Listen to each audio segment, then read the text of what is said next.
Hello my friends, and welcome. Andrew at Microphonic Designs here with a quick video of some work I recently did for a really great client of mine. This is Frisco High School, and you'll see here on the screen, this is usually what I'll start out with. I'll have a client draw up some sort of diagram.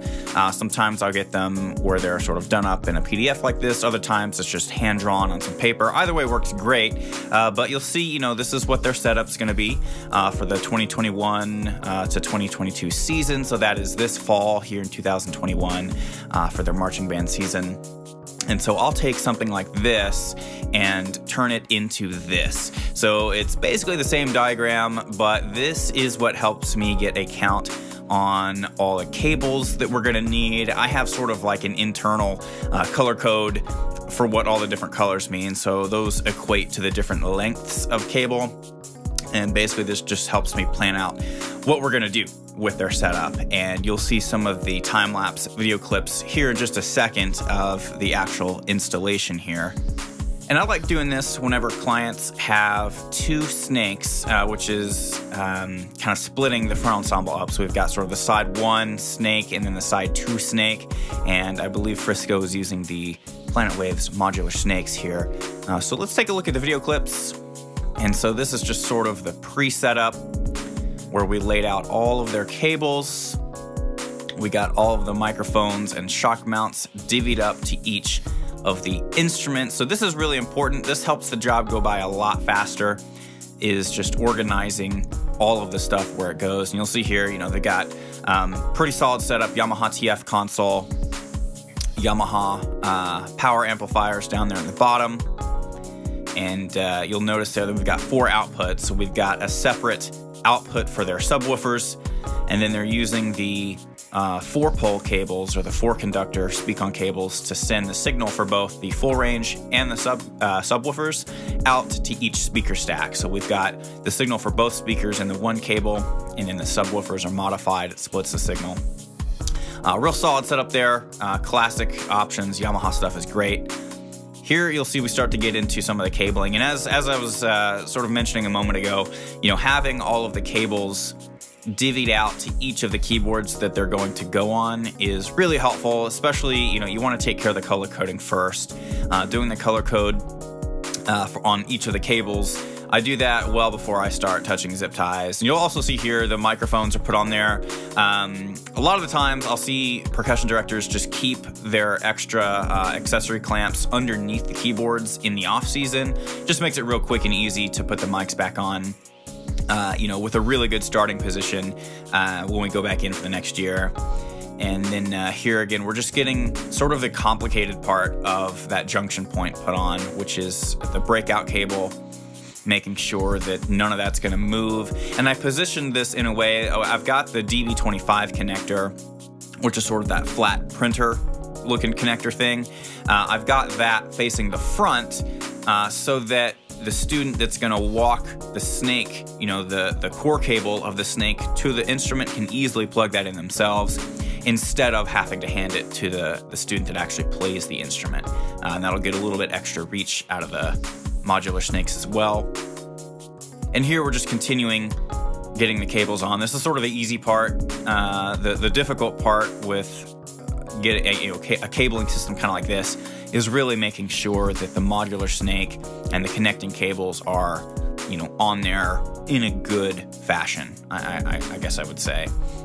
And then getting the cables on cleanly across the top. Again, I like doing that.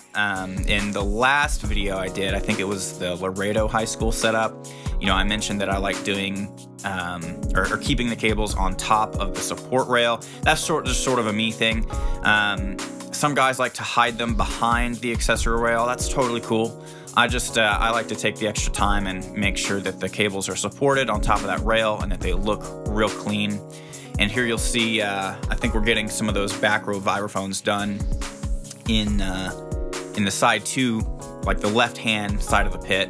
And I think this was one of the shock mounts was really messed up. I had to take a few minutes to redo, to get the little bungee things back on that shock mount so that the microphone would be stable.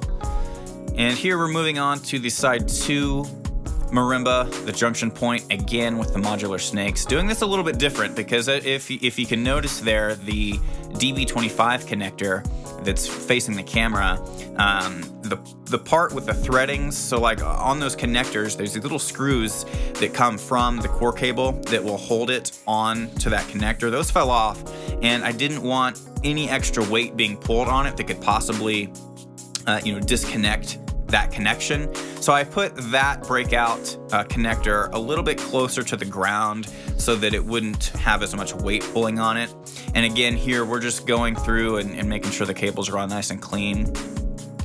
You know, the color coding system, I mentioned that. It's important. I think a simple color coding system is it's easiest for me. It's the best way that I've found to do it, just using as few colors as possible. Just really helps out. But whatever you use, just make sure you're familiar with it. And I think here we're pretty much finished up. Yeah, we've got the breakout cables connected to the instruments. We've got everything plugged in. And we've got a few cable bundles coming to the front row from the back row. And you can use Velcro ties for that. I use zip ties. Sometimes they move around.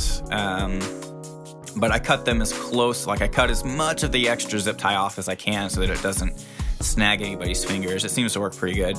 Now here, some of the cables were messed up. We're actually not gonna be using a DI box for that synthesizer. It's got balanced outputs. So we're just gonna run a balanced TRS 1/4 inch to male XLR straight into the snake. Yeah, and you'll see those zip ties there on that cable bundle, that pair of cables going back to the vibraphones.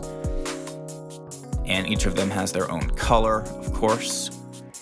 Real simple, real easy. Hopefully it's easy for the kids. I think this is I want to say this is the side 2 pod here. So yeah, we've got the one cable coming up from the back row vibraphone. And there's a few power cables there. We're running separate power distribution to make sure that the power cables don't interfere with any of the audio cables. Now here's a little bit bigger of a bundle. So this is the side 2 pod, and they've got quite a few electronics. They've got a Pearl mallet station running main stage, as well as a DTX. So you'll see we've got the yellow and the blue single and double stripes coming from the back. That's our mallet station, and that's our DTX in this particular setup. And they have their own bundles going out to each of them. So that it's, it gives them a little bit of wiggle room for the spacing. And that's pretty much it. So real easy setup. Just wanted to share a quick video with everyone out there. I appreciate you so much checking it out and hanging out for just a few minutes. Feel free to get in touch if you've got any questions or would like some assistance with your own front ensemble electronics setup. I'm more than happy to help. Thanks so much, guys. Bye.